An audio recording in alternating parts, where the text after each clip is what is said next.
She screamed once, one sharp, small sound that stole the air out of my lungs. I ran into the yard and saw two men in fake uniforms pinning her against the mailbox, while Karen barked orders like she was directing a show. My wife's face was white, her breath coming ragged. Someone had shoved her into the metal post, and she crumpled onto the grass. People around the block froze. Karen held up a laminated card and spat, "This is HOA enforcement. You're under arrest for resisting." I don't remember thinking. I remember moving. I stepped between them and the world narrowed. Her hand on my wife's shoulder, the cheap badge that said nothing, the van's mirror reflecting a camera phone already recording. I didn't shout. I didn't flash a badge. I spoke my name instead, the one only a few people still used. "You have the wrong family," I said, low and steady. In 3 steps, I was on them. Old training does strange things to a man. Muscle memory, not malice. I disarmed the first guy, not to hurt him, but to stop him from crushing my wife anymore. The second tried to swing, and he fell before his feet found the ground. They went down the way bad actors go down when the stage lights hit them and the script ends. Karen's face changed. The fury that used to give her power warped into panic. Phones were up. Neighbors had already pressed record, and from someone's porch a woman shouted, "Call 911!" I lifted my wife into my arms and could feel the ribs under my hand, broken, painful, angry in their own way. I steadied her, kissed her temple, and looked straight at Karen. "You don't get to terrorize people and call it law," I said so everyone could hear. That was the first twist the block needed. The man they'd whispered about for a decade wasn't just a neighbor who'd come back. He'd been trained to protect, and he knew how to end a threat without becoming one. The second twist came as the footage uploaded and spread. Those men weren't cops at all. The stickers on their shirts matched a forgery pattern the sheriff had warned about last month. Karen tried to scream and point fingers, but the neighborhood had seen her hands on the papers, had seen the envelopes with cash inside. My wife whispered, "You made them stop." I kissed her head and said, "We made them stop." The sirens were still a long way off, but the truth was already here, shining on every screen and in every pair of watching eyes. "You touch my family," I told Karen as the crowd closed in. "You answered 'em more than me." By the time the real deputies arrived, the fake ones were face down on the grass, wrists zip-tied with the same cable ties they'd brought to use on us. Karen stood there trembling, her HOA clipboard half buried in the dirt. She tried to regain that fake confidence, snapping, "He attacked them! He's dangerous!" The senior deputy, a broad man with years of patience behind his eyes, just stared at the badges on the officers. He turned one over, saw the plastic backings and cheap glue, then looked at me. "You the homeowner?" "Yeah," I said, keeping my tone even. "They showed up claiming HOA authority. No warrant, no ID." He nodded. "Figures. We've had 3 of these scams this month. You're lucky you handled it before someone got shot." Karen's jaw dropped. "Shot? He should be arrested. I'm the one maintaining order here." The deputy straightened up. "Ma'am, impersonating law enforcement is a felony, and hiring impersonators puts you right in it." She took a step back. I didn't hire them. I just paid for some extra enforcement. HOA dues cover that." My wife, pale but steady, leaned on me and said quietly, "You paid for broken ribs." It hit like a bullet. The whole street fell silent. Neighbors who once waved politely from porches now stared at Karen like she'd crossed a line no one could erase.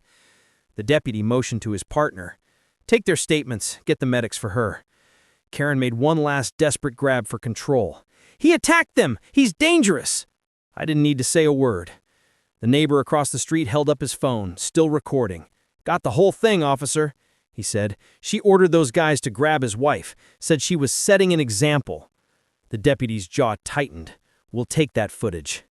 As the fake cops were loaded into the back of the real cruiser, Karen tried to block the lens with her hands, shouting about lawsuits, about community rules, about how she only wanted compliance.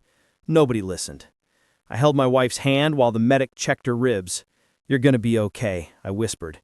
She smiled through the pain. "You didn't even raise your voice." "Didn't need to," I said. "Truth's louder." Later that night, The footage hit the local news. The headline was simple: HOA enforcer arrested after hiring fake cops. Veteran neighbor exposes scheme. And just like that, the neighborhood that once feared Karen began to fear the truth instead. The next morning, the neighborhood Facebook group exploded. Every post was about Karen.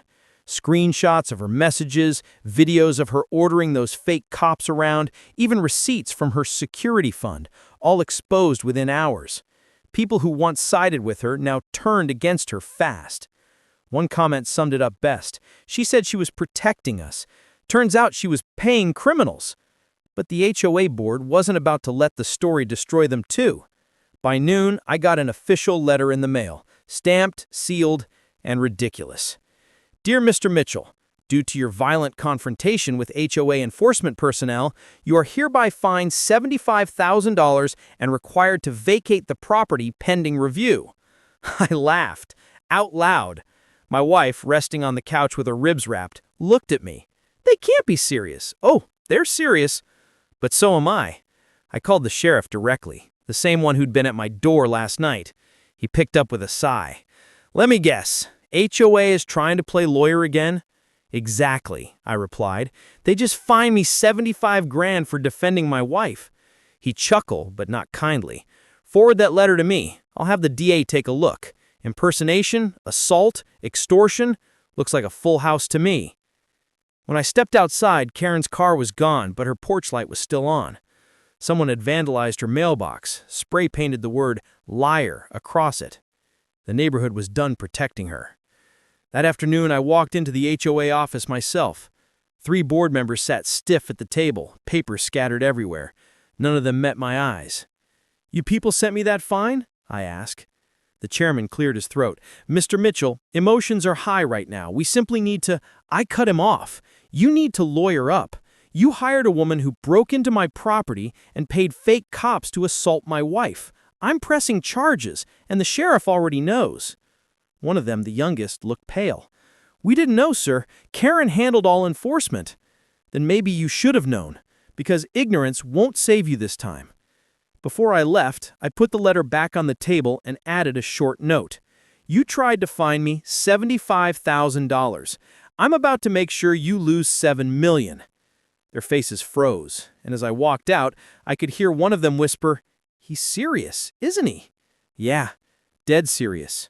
By the end of that week, the sheriff's office wasn't the only one digging into the HOA. The county investigators, the DA's office, and even a local reporter started showing up at houses around the block with clipboards and cameras. Turns out, Karen's little empire was built on years of forged citations, fake fines, and intimidation. She'd been pocketing thousands in maintenance fees that never went anywhere but her own account. The real bomb dropped when the sheriff called me in.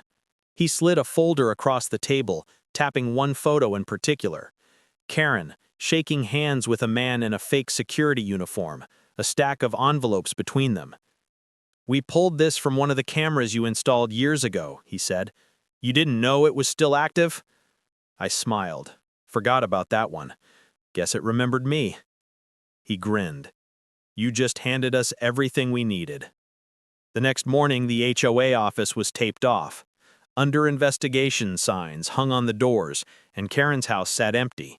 But the neighborhood was restless. People wanted answers and revenge. That night, Karen came back. I saw her car creeping up my driveway just before midnight, headlights off. I stepped outside before she even reached the porch. She froze when she saw me standing there. You think you can destroy me? She hissed. You think you're some kind of hero? No, I said quietly. Just a husband, protecting what's mine. She laughed, but it was hollow now. You ruined everything. They'll blame me, but this was bigger than me. You don't understand. Oh, I understand, I said. You built a kingdom on fear, and now it's collapsing. She took one step forward, hand trembling like she might pull something from her coat. My instincts kicked in before thought did. I didn't reach for a weapon, just raised my voice enough to echo through the quiet. Karen, if you move another inch, the motion cameras go live and the sheriff gets a direct feed. Her eyes darted toward the corner of my porch where a small red light blinked. She froze. That was when the cruiser lights lit up behind her, blue and blinding. She spun around as two deputies stepped out, hands on their holsters. "Ma'am, step away from the property," one of them said. "You're under arrest for conspiracy, assault, and impersonation of law enforcement." She didn't resist this time, just whispered, "It was supposed to be my neighborhood." As they drove her away, I stood there under the porch light, my wife watching from the window. "It was never hers," I said softly. "It belonged to the people she tried to scare."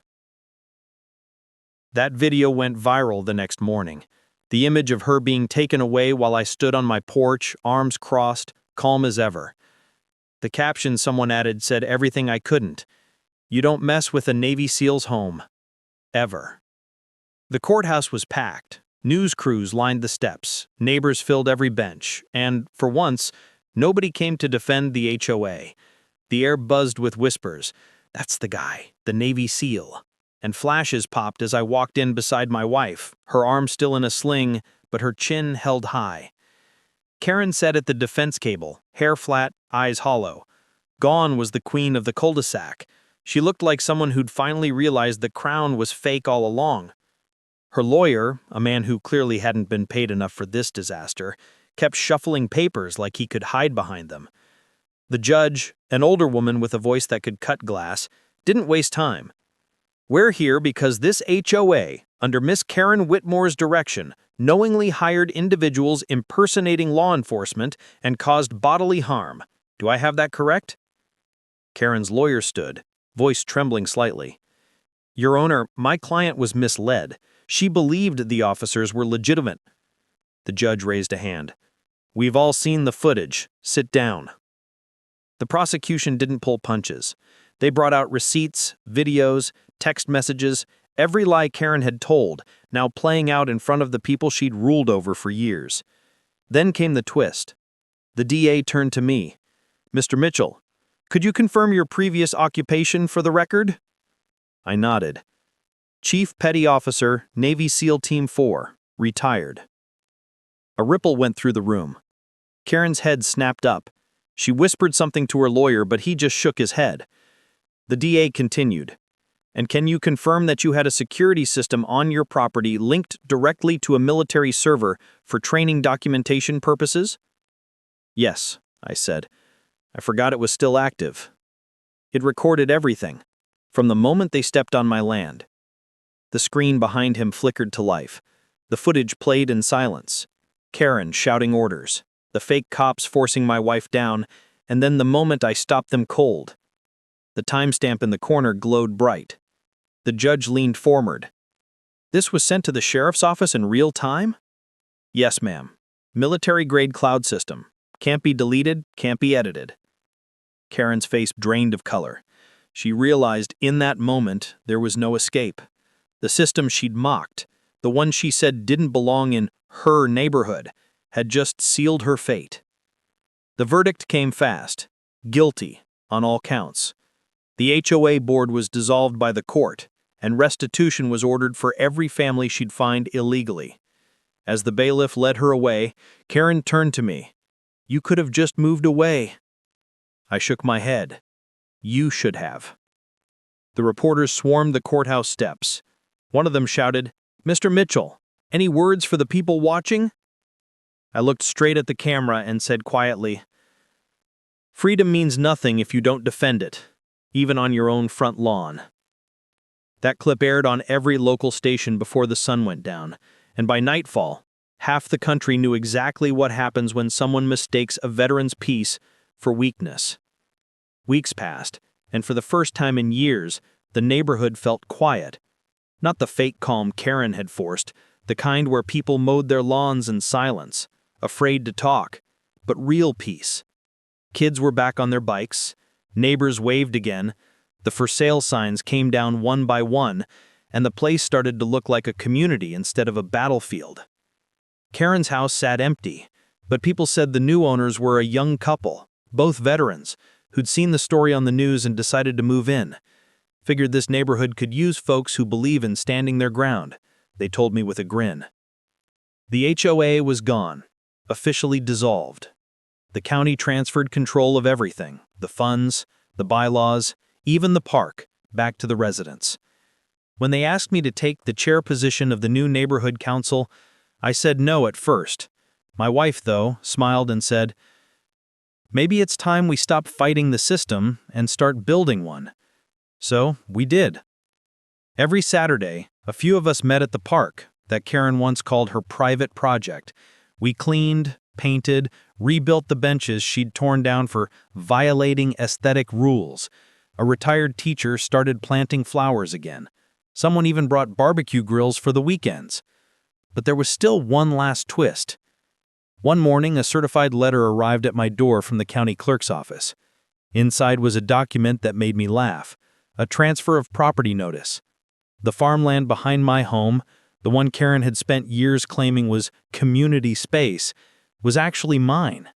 Title registered under my grandfather's name from 1972, never revoked, just buried under HOA paperwork. All this time, the land she'd tried to control was rightfully ours. When the sun went down that evening, I stood out there with my wife, the air still warm and the grass soft under our feet. She leaned against me carefully, her ribs still healing. She said, "Feels different now." "It's finally ours," I replied.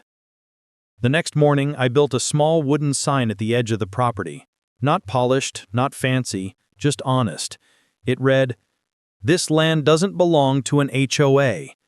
It belongs to the people who love it." Someone took a photo of that sign, posted it online, and within days, it went viral.